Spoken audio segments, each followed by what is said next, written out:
The first time Hugo noticed the mirrors, one of them was breathing.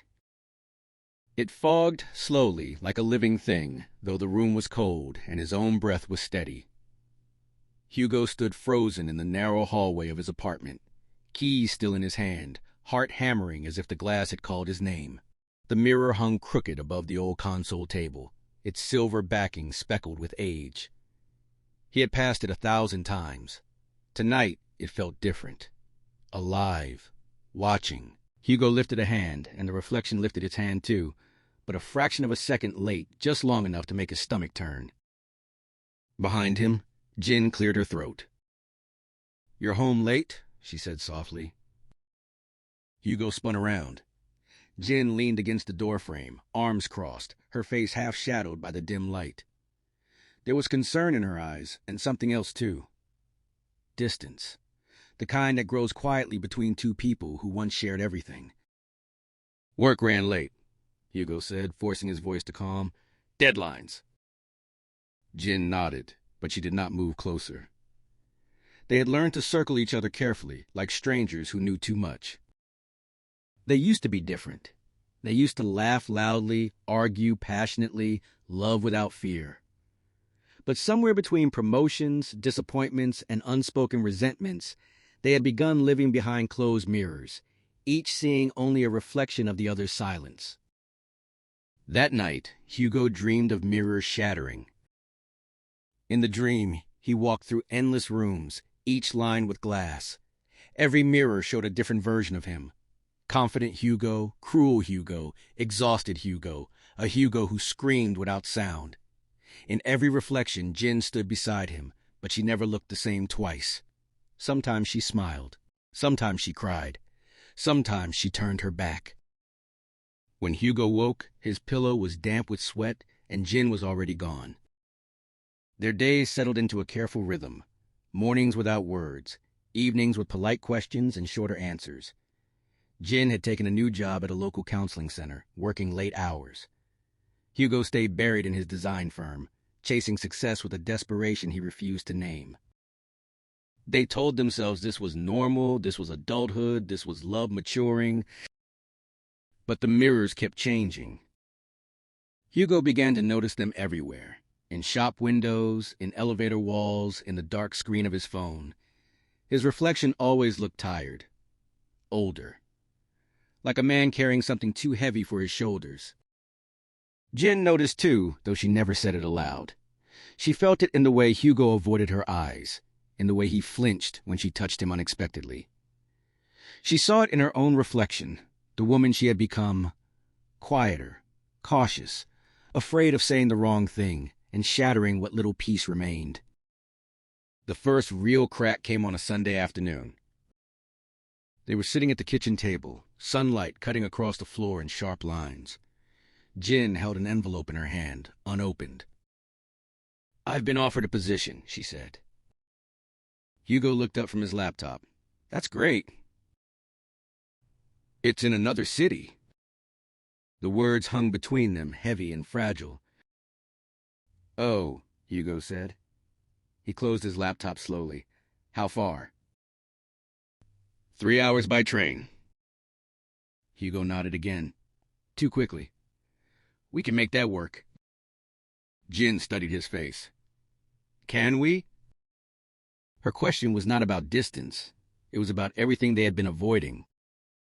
"What are you saying?" Hugo asked, his voice tightening. "I'm saying I don't know who we are anymore," Gin said, her voice steady but her hands trembling. "I feel like I live with your reflection, not you." The words hit him harder than any accusation.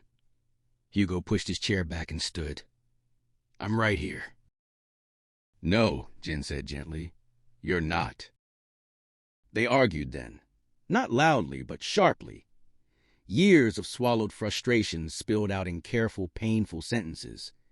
Hugo accused Gin of giving up. Gin accused Hugo of hiding.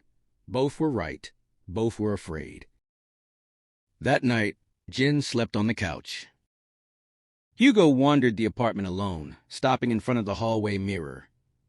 He stared at his reflection, searching for something familiar. For the man Gin had fallen in love with. "Who are you?" he whispered. The reflection did not answer. The next morning, Hugo made a decision he had been avoiding for years. He took a day off work. He found Gin in the living room, packing books into a box. "I need to talk," he said. Gin looked up, wary but open. "Okay." They sat across from each other, the coffee table between them like a fragile truce. "I'm scared," Hugo said. The admission felt like a confession. "I've been scared for a long time. Of failing, of not being enough. So I buried myself in work and told myself I was doing it for us." Jin's eyes softened, but she did not interrupt. "I stopped showing you who I really am," he continued. "I don't even know if I remember." Gin swallowed. "I felt that, and instead of fighting for you, I pulled away. I told myself you didn't need me." Silence followed, but it was different now. Not heavy, honest. "I don't want to live behind mirrors anymore," Hugo said. "I want to be seen, even if it's messy." Gin reached for his hand. This time, he did not pull away. "So do I." They did not fix everything in that moment. Love is not repaired in a single conversation, but they made a promise, quiet and real, to stop hiding. The days that followed were uncomfortable. Honest conversations replaced assumptions. Old wounds resurfaced. Some days ended in tears. Others ended in laughter that felt unfamiliar but hopeful. Gin accepted the new job. Hugo helped her pack. They decided to try something radical. They would live apart for 6 months. Not as a break, but as a test of truth. To learn who they were without reflections of each other shaping every choice. The night before Gin left, they stood together in the hallway. The mirror was still there. Gin looked at it and smiled sadly. "I used to hate mirrors," she said. "They showed me everything I was afraid to admit." Hugo nodded. "Me too." Gin stepped closer to the glass. For the first time in a long while, her reflection looked steady. "We'll see each other clearly," she said. "Or we won't. But at least it'll be real." They hugged, long and tight, holding both love and uncertainty in their arms. The months apart changed them. Gin grew stronger, more confident in her work, helping others confront their own hidden fears. Hugo cut back his hours, rediscovered old passions, and started therapy, something he had once dismissed as weakness. They visited each other. Sometimes the weekends were perfect.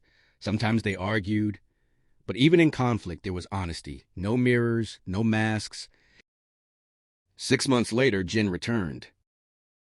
They met in the same apartment, now quieter, calmer. The mirror in the hallway had been taken down. "I couldn't stand it anymore," Hugo said. "It reminded me of who I was when I was hiding." Gin smiled. "Good." They stood face to face, no glass between them. "Do you still want this?" Gin asked. Hugo did not hesitate. "Yes, but only if we keep choosing each other honestly." Gin nodded. "Then yes." They did not promise perfection. They promised presence. Years later, visitors would say their home felt warm, open. There were mirrors, of course, in bathrooms, in bedrooms, but none hung in the hallway.